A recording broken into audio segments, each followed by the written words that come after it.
দাঁড়া, প্রতিদিন তুই প্রাইভেটের নাম করে কোথায় যাস আর কেন এত লেট করে বাসায় আসিস সেটা আজকে আমি দেখব। আজকে আমি তোকে হাতে নাতে ধরবো, তুই কোথায় গিয়ে ফষ্টি নষ্টি করিস। আজকে তোর খবর আছে, আসতেছি আমি।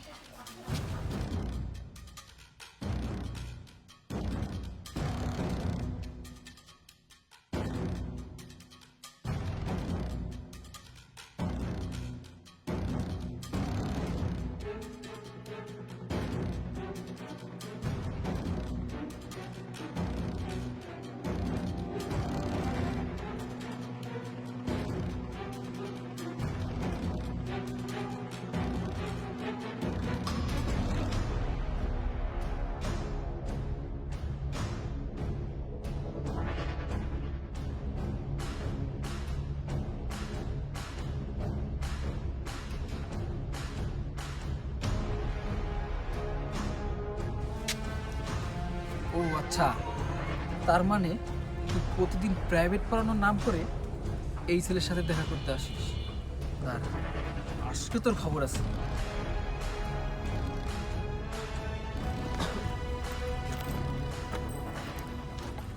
ওঠো তো, ওঠো, আস্তে আস্তে ওঠো, ওঠো, একটু বসো।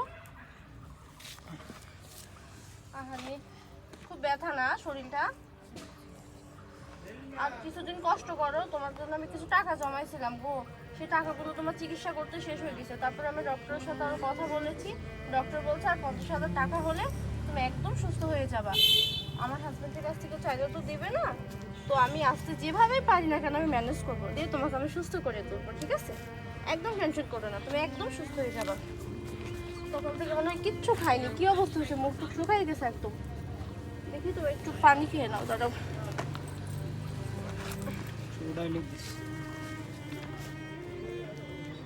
দেখি একটু পানি খাও তো করো। একদম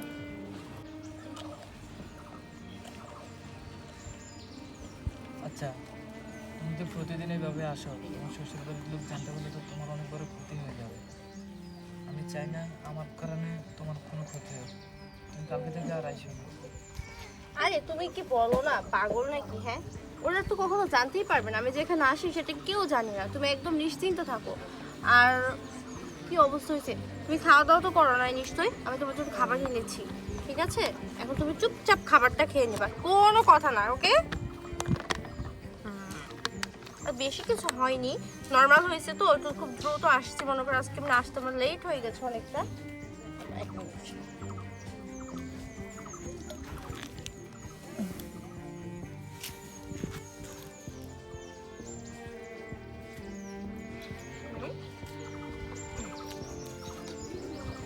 চিন্তা নেই, আর কিছুদিন কষ্ট করো, ইনশাল্লাহ খুব দ্রুত তুমি সুস্থ হয়ে যাবে। আমি ডক্টরের সাথে কথা বলেছি, ডক্টর বলেছে আর কিছু টাকা ম্যানেজ হলেই তোমার একদম পা ঠিক হয়ে যাবে। তখন তুমি আবার সবার মতো স্বাভাবিকভাবে হাঁটা চলা করতে পারবে। তোমাকে বলি আমার বাসায় যাওয়ার জন্য, তুমি সেটাও তো যাও না।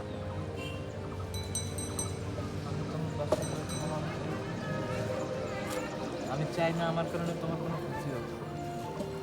কিসের ক্ষতি হবে? কোনো ক্ষতি হবে না তো, কেউ জানতে পারলে তো ক্ষতি হবে, তাই না? তুমি তো আমার ভাই, আর ভাইয়ের জন্য তো বোন এটুকুই করবেই না। আমার যদি আজ কোনো ভাই থাকতো, আমার ভাইয়ের যদি এমন অ্যাক্সিডেন্ট হয়ে যদি পা তেমন ভেঙে যেত, তাহলে কি আমি ফেলে দিতাম তাকে? কখনোই ফেলে দিতাম না। ঠিক তেমন তুমি আমার একটা ভাই, তোমাকে আমি কখনো ফেলে দিতে পারি? বোকা কোথাকার। নাও আর ক্রাশ নাও, তাড়াতাড়ি নাও, আমাকে আবার পানি রাখতে হবে তো।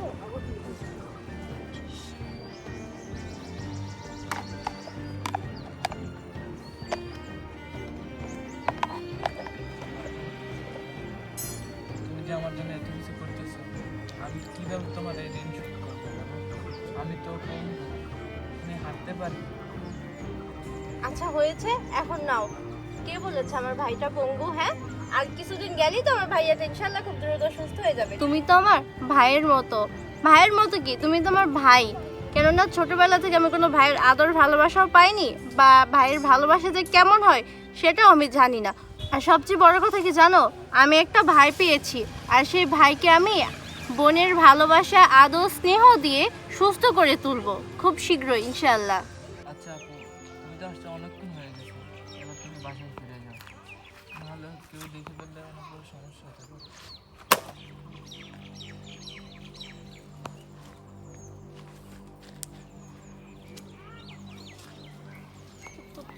তুমি এখানে?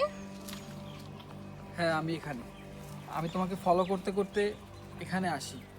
আমি ভেবেছিলাম তুমি হয়তো কারোর সাথে পরকীয়া করো, তোমার কারোর সাথে অবৈধ সম্পর্ক আছে, এই জন্য তুমি প্রতিদিন লেট করে বাসায় যাও। আমি তোমাকে অনেক সন্দেহ করি, তাই আজকে যখন তুমি প্রাইভেট পড়ানোর কথা বলে বাসা থেকে বের হয়েছো, তখন আমি তোমার পিছু পিছু আসি। ভেবেছিলাম আজকে আমি তোমাকে হাতে নাতে ধরবো, তাই তোমাকে পিছু নিয়ে আমি তোমার পিছন পিছন এখান পর্যন্ত চলে আসি। কিন্তু এখানে এসে যা দেখলাম, আমার পুরো ধারণাটাই পাল্টে গেল।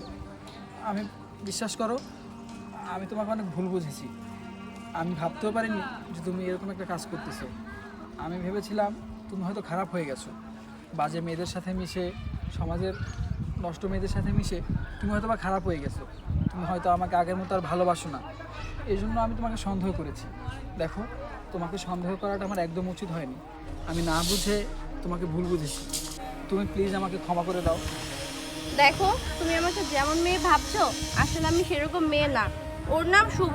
আরও কিছুদিন আগে বাইক অ্যাক্সিডেন্ট করে আমার চোখের সামনে। তারপর ওকে আমি ডক্টর দেখাচ্ছি। ডক্টর দেখানোর পরে তাকে আমি বলেছিলাম যে তুমি আমার বাসায় চলো ভাই। সে আমার বাসায় যেতে চায়নি, অনেকবারই বলেছি, তারপরেও সে রাজি হয়নি। তার কোনো উপায় না পেয়ে তাকে আমি এখানে রেখে যাই। আর প্রতিদিন আমি টিউশনিতে যাওয়ার আগে তাকে আমি খাবার খাইয়ে, ওষুধ খাওয়ানোর পরে তাকে রেখে আমি টিউশনিতে যাই। আমি বুঝতে পারছি তুমি যেটা করেছো একদম ঠিক কাজ করেছো। আমিও অনেক খুশি হয়েছি তোমার এই কাজে। তাছাড়া আমি তোমাকে অনেকবার বলার চেষ্টাও করেছি, কিন্তু বলার সাহস পাইনি। যদি তুমি আমাকে কিছু মনে করো, সেই ভয়ে আর কি আমি বলতে পারিনি। তুমি যদি আমাকে কথাটা আগে বলতে, তাহলে হয়তো আজকে আমি তোমাকে সন্দেহ করতাম না আর এখানেও আসতাম না। তুমি সাহস করে আমাকে বলেই দেখতে। যা হওয়ার হয়েছে, এখন ওকে নিয়ে চলো। হ্যাঁ ভাই, আপনি প্লিজ কিছু মনে করেন না, আমি না বুঝে এই কাজটা করেছি। চলেন, আজকে থেকে আপনাকে আর এখানে কষ্ট করে থাকতে হবে না। আজকে থেকে আপনি আমাদের বাসায় থাকবেন। চলেন, সাবধানে। আস্তে।